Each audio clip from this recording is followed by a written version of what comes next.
Merci Madame la Présidente, Monsieur le Président, sénateur de Seine-Saint-Denis. Non mais Airbus, c'est une très belle entreprise, très très belle entreprise. C'est une belle marque, si je peux m'exprimer comme ça. C'est même devenu un nom commun parce que chaque fois qu'il y a maintenant une fusion-acquisition au niveau européen, on dit on crée un Airbus 2.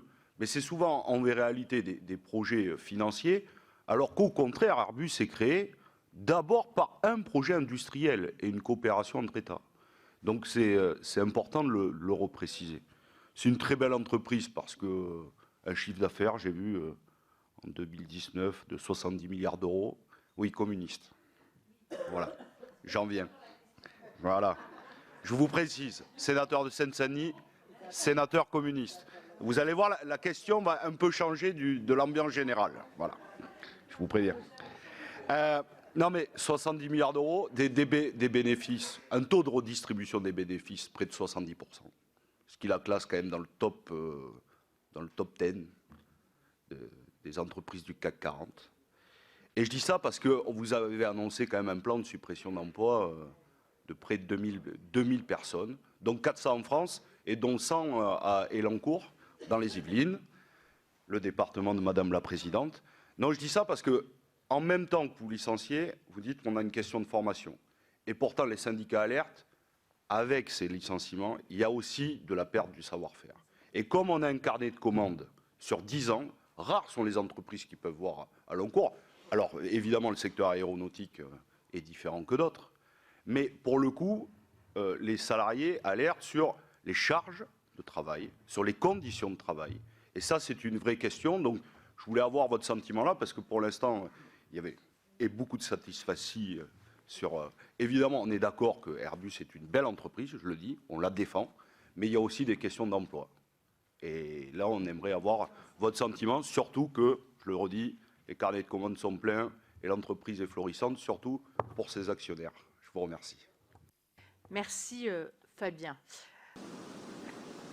Je viens à la question sur Airbus, les emplois, les investissements et je dirais l'équilibre général. Mon métier, c'est d'arriver à faire travailler tout le monde ensemble et j'ai besoin de tout le monde. J'ai besoin de mes clients, j'ai besoin de mes salariés, j'ai besoin de mes actionnaires, j'ai besoin de mes fournisseurs et le métier d'un chef d'entreprise, c'est d'essayer d'arriver à concilier tout ça.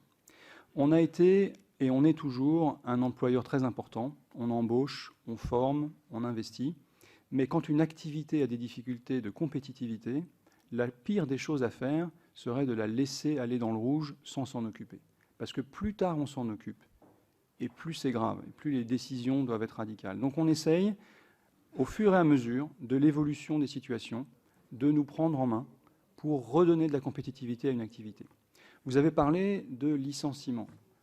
Nous n'avons pas prononcé le mot de licenciement. Je ne l'ai pas prononcé en tout cas. Pourquoi ? Parce que nous sommes au début de la discussion avec nos partenaires sociaux et que c'est la culture de l'entreprise et aussi le privilège de la taille et sur certaines activités qui sont favorables, de trouver toutes les solutions pour que ça soit le plus facile à gérer humainement pour les individus, pour les employés et pour l'entreprise. Et j'ai été à plusieurs reprises dans ma carrière, dans différentes entités du groupe ou dans d'autres groupes, amené à faire des choses similaires. Et je peux vous assurer que ce n'est pas amusant de le faire, mais c'est très important pour un chef d'entreprise d'être capable de faire ça et d'avoir le soutien des partenaires sociaux et des salariés qui comprennent qu'on ne fait pas ça pour embêter les uns ou les autres, qu'on fait ça pour rester compétitif, pour rester dans l'activité ou pour redonner de la compétitivité et pouvoir ensuite rebondir, investir, être compétitif sur les marchés, gagner des affaires. Parce que mes emplois, ils sont liés aux affaires que je gagne. Et pour gagner des affaires, il faut être au bon niveau de prix. On peut ne pas aimer le système de la concurrence, mais c'est le système dans lequel nous, les entreprises, on travaille.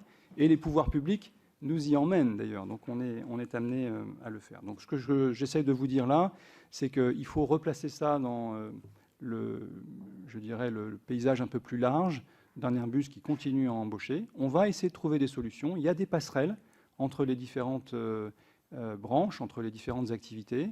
Il y a effectivement des postes qui sont sur Toulouse et le groupe Airbus, c'est le groupe Airbus et on fait ce qu'on peut et on l'a déjà fait, j'ai un exemple très précis en tête, à des échelles assez larges pour que le plus possible les gens retrouvent des emplois et souvent d'ailleurs on voit des histoires de gens qui sont très contents d'avoir évolué, qu'apprendre des choses nouvelles. Le changement est toujours difficile, mais le changement est important. Il faut toujours prendre le changement par la main avant qu'il ne nous prenne par la gorge. Voilà.